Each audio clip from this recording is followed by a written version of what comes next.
Let's stay with the presidential Q&A and speak to SABC News' parliamentary reporter, Lulama Matya. Lulama, thank you so much for your time this afternoon. Of course, the president talking about this very issue of rolling blackouts, the court action thereof, and that, government is having a difficult time to have to, try to protect the grid and at the same time make sure that South Africans are not in the dark.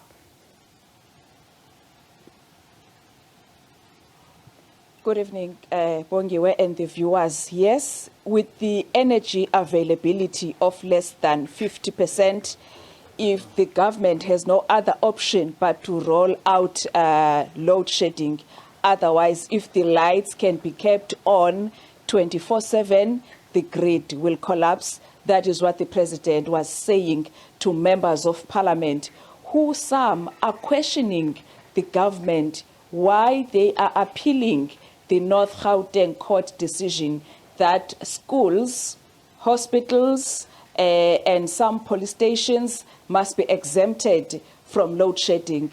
But the president is saying that government is not appealing that decision arrogantly, but they are trying to show that it is practically impossible to implement it. Bongiwe, members of parliament, like any other South African, they are frustrated by load shedding.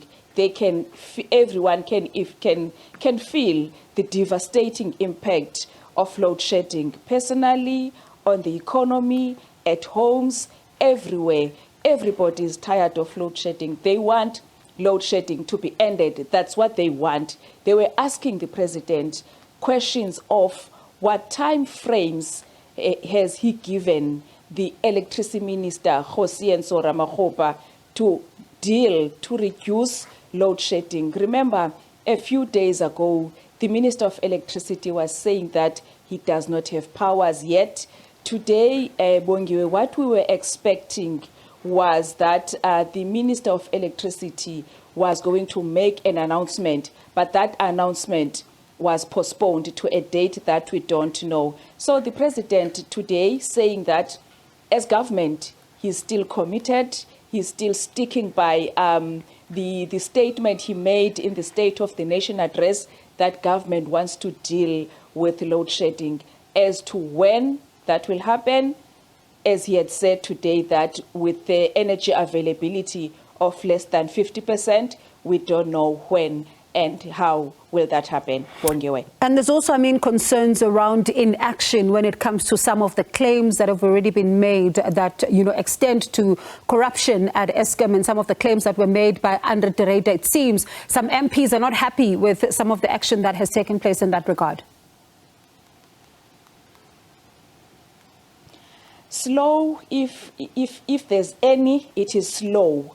What the president, direct questions that were straight to the president, if he was told about the members of his cabinet who are alleged to be involved in the criminal activities at Eskom, his answer, Bongiwe, was that he only is aware of the information that is already in the public domain, and also the information around criminal activities and corruption at Eskom that were laid bare at the Zondo Commission of Inquiry. He's saying that personally, he was never told of any individual or a member of his cabinet that is involved. Yeah. But members of parliament as well, Bongiwe, with those answers, they are saying that they want the public to know, because they want answers as to exactly who is involved. Hence, they ask him, NFP member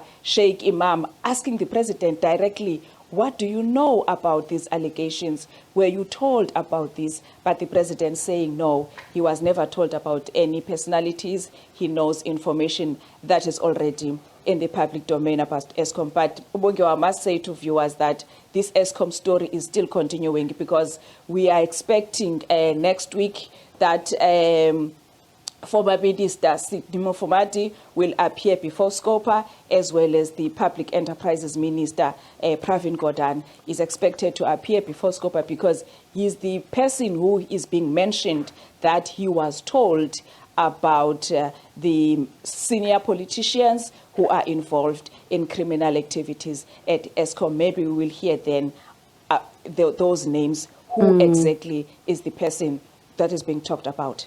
And it's going to be interesting to hear if then the names are indeed revealed. And really, thank you so much for putting us in the picture there. That's all we have time for. But another story developing, of course, as you heard from the president, the president's Q&As, the DA leader even asking him about whether or not South Africa provided ammunition to Russia. And of course, this is a story that is being widely reported on. We'll bring more of it here on the show. That was Lulama Matya, our parliamentary reporter.